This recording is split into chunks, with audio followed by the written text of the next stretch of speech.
Hi welcome to Shivapriya kitchen. Hi friends, ఇప్పుడు మనం గోంగూర పచ్చడి చేసుకుందాం. దానికి కావాల్సినవి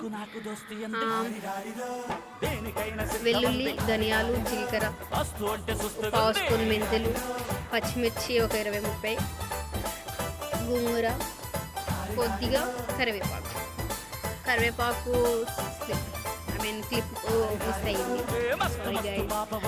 ఇవన్నీ మనం ఒక బాండీ పెట్టుకుని బాడీలో ఆయిల్ వేసుకుని ఇవన్నీ డీప్ ఫ్రై చేసుకోవాలి. మరీ మాడిపోకుండా మంచిగా బ్రౌన్గా అయ్యేటట్టు చూసుకున్న తర్వాత కరివేపాకు యాడ్ చేసుకుని కరివేపాకు కూడా ఫ్రై చేసిన తర్వాత అవన్నీ ఒక ప్లేట్లోకి వేసుకుని తర్వాత కొంచెం ఆయిల్ వేసి దాంట్లో గోంగూర వేసుకున్న తర్వాత అది మగ్గనిచ్చి శుభ్రంగా వాటర్ అంతా ఇట్లా బయటకు వస్తాయి. బయటకు వచ్చినప్పుడు మనం ఇలా ఒకసారి తిప్పుకొని మళ్ళీ దాన్ని మూత పెట్టి ఒక 2 minutes అట్లా ఉంచితే ఆ వాటర్ అంతా ఇంకిపోతుంది గైస్.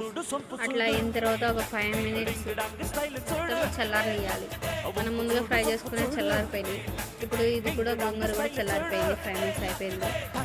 బట్ కోల్డ్ అయిపోయిన తర్వాత మనం ఒక మిక్సీ జార్ తీసుకుని మిక్సీలో ఈ ప్లేట్లోనే మొత్తం వేసుకున్న తర్వాత ఒక తగినంత ఉప్పు వేసుకుని మిక్సీ పట్టుకున్న తర్వాత ఇంకొకసారి ఇప్పుడు గోంగూర యాడ్ చేసుకుని ఈ లోపు ఒక ఉల్లిగడ్డ కట్ చేసి పెట్టుకుందాం.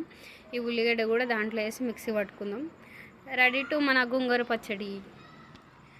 అన్నంలోకి కానీ దేంట్లోకైనా సూపర్ ఉంటుంది. Like, subscribe.